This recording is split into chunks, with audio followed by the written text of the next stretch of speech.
All right, hello everyone. I'm here with Vicky Lambert, otherwise known as Pixel Vixen, and we're here at Amiga Ireland, and we're just going to have a little chat. Yeah. So, Vicky, first of all, Tim Drew says hi. Do you know Tim? Oh yes, I know Tim. Yeah, Sansian. Yeah. He's a good friend of mine. So yes, he's a legend. Yeah, he sent me a message on our Discord channel. He said, "Make sure to tell Vicky hi for me." Oh, So, yeah. bless him. He's so sweet. He saved my bacon over Christmas with giving me a Mega Drive 2 SCART cable. So wow. he's a legend. So yeah, hi Tim. Now, tell me about what you do as part of the Amiga community. What do I do? Well, generally I just noodle about like most of us, I guess. But I suppose my thing in Amiga community is just having fun with it, and coming to events like Amiga Ireland is a great way to reconnect with the rest of the community, because like for me, I've not been involved really with the Amiga now for probably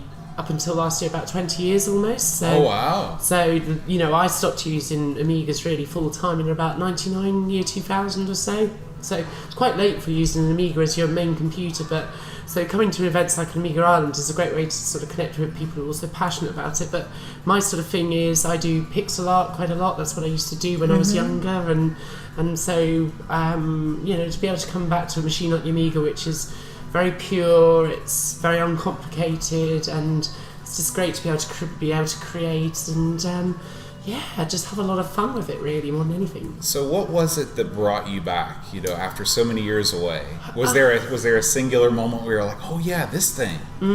Yeah, sort of. I mean, it's slightly tangential, I guess, but basically, so I have two jobs essentially. I work full time as a web developer, and I wouldn't be able to do websites without the Amiga, but that's probably a story in itself. But and my other job is a wedding photographer. So basically, for getting on for 9 years last year, I had been working full time, flat out, daytime, evenings, weekends for that amount of time, and I was just really burnt out from everything, really, to be honest with you.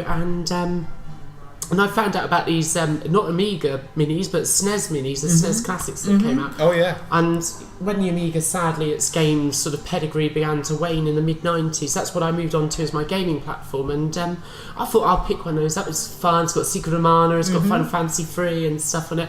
And I'll tell you, I had so much fun with it. It was amazing. And I just sort of thought, well, I do have that Amiga 600 in the loft. And so I went up into the loft or the attic, and I got it out and I put it, plugged it in, and I thought, do I turn this thing on? Will it explode in a ball of fire? You just didn't know what was going to happen after all this time. And I knew that about 10 years ago when I switched it on, it worked perfect.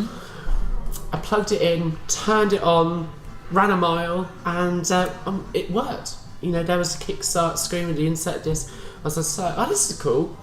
So, and I just started playing with it, and it just charmed me, just like it did the very first time when I was like 8 or 9 years old, back in the early 90s. And I just thought, I've missed this. And so I got the A600, got the capacitors redone by Amiga Kit in the UK, which is where I'm from.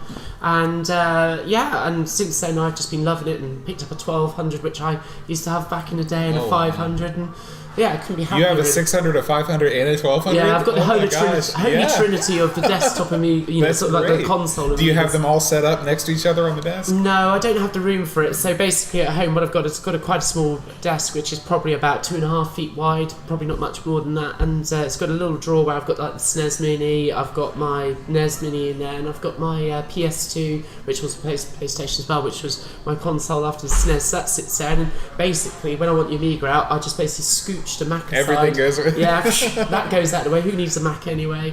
Plonk the Amiga down, and that takes pride of place. So that's awesome. So it's a really neat, tidy setup. Now, I assume you do most of your pixel artwork in digital paint? Yeah, Deluxe Paint. Deluxe Paint. Yeah, so Deluxe Paint. Yeah, I mean, I do use personal paint sometimes to convert sort of graphics that have come from like the PC or the Mac, because it's quite versatile, and it runs on Workbench too. If you don't have data types, it's good for interchanging GIFs and pings and stuff. But I do have Brilliance. I love Brilliance. I prefer that on the 1200 though. It's a great product to use. So yeah. Is there a specific version of D-Paint that you prefer? Well, I probably prefer D-Paint 4.5, which was D-Paint AGA, essentially D-Paint 4 AGA.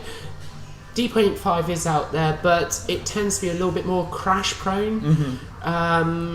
from my experience. Now, I'll be honest with you, I never bought it when it came out on disc or CD. I'm sure nobody did. And and I remember seeing it in the shops. You go into an electronics boutique and there would be D-Paint 5, and I never picked it up because, back then I'd have been about 15 years old, and so splashing sort of £89 out, which, obviously convert that into what you will, but with inflation there's quite a lot of money for somebody of that age, and I was only doing a paper round job at the time, which was paying like maybe £8-9 a week, so I never purchased it. So I stuck with D-Paint 3 and D-Paint 4 back in the day, and so I still had the discs for that, so I just basically loaded it up. And I have to say, compared to software these days like Photoshop and that, those programs are bulletproof. They never crash.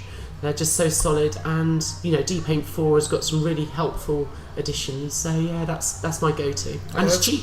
Yeah, that's great. Yeah. So have you contributed any artwork to any newer Amiga projects? Not yet, no. I mean, basically, I suppose I've only really been reconnecting with the Amiga scenes probably since about April or May of last year, so it's been a little while, but I've been steadily sort of building up some tutorials on YouTube because, I just love being able to share how to do this because, I believe that everybody has something in them that they're passionate about wanting to be able to do, but they feel that their ability limits them, and so it's kind of like their star isn't realised. And I'm not saying that I know everything about this because I don't, and I think that's important to recognise that, but being able to share some of this passion and how you can go about building up these skills so that people can actually realise what's in them, because they've already got the desire to do it, so it's just about bringing that out of them, and and it's really fun to do it, and it's been a great release for me. I mean, it's I don't do much social media. I do Twitter, that's it really, and that's mostly to do with retro gaming stuff really. I don't engage in other stuff on Twitter, it's just not my thing. But to be able to come out of things like Facebook a couple of years ago and Instagram and the whole sort of rat race to that, and being able to do things on my own terms and communicate things that I'm passionate about, it's been fabulous. And to see people respond, it's just like, wow, I never realised there'd be even one person that would be enjoying this. So that's wonderful. Yeah. Where can we find you on YouTube? So I guess if you just look for Pixel Vixen, you should find me. I've got a little P symbol, which is it looks a bit like the little power up you used to collect in Bomb Jack, if you remember that game. So if you look for that, you'll see me on there. So, and if you see lots of D-Paint and Amiga and all the rest, that you'll know you're in the right place. Oh, that's great. Okay, I've got one more question for you. Go for it. So say you're going to fire up, you've got 15 minutes to kill, and you want to fire up your Amiga and you want to play one game. What game are you going to go to? Oh man, that's a really tricky question. Somebody asked me my favourite game earlier on, and I said Rainbow Islands, and I do love that game. I really do love it, but I could also play that on the PS2. So what would I play as an Amiga classic? I'm going to have to say it would probably be Worms. I know it's a bit one of the latter day ones. That is a very valid choice. It's a very addictive game. Yeah. It's very easy to get into. 2 players as well. If you've got somebody there, it's just one of those. It's a mixture of fun, strategy, and you can just lose yourself for hours in it. Well, thank you so much. Thank you so much, Vicky, for talking to me for a couple of minutes. It's been a pleasure. Enjoy the rest of your Amiga. Yeah, absolutely. Likewise, it's been great to talk to you, and hi to all your followers. Yeah.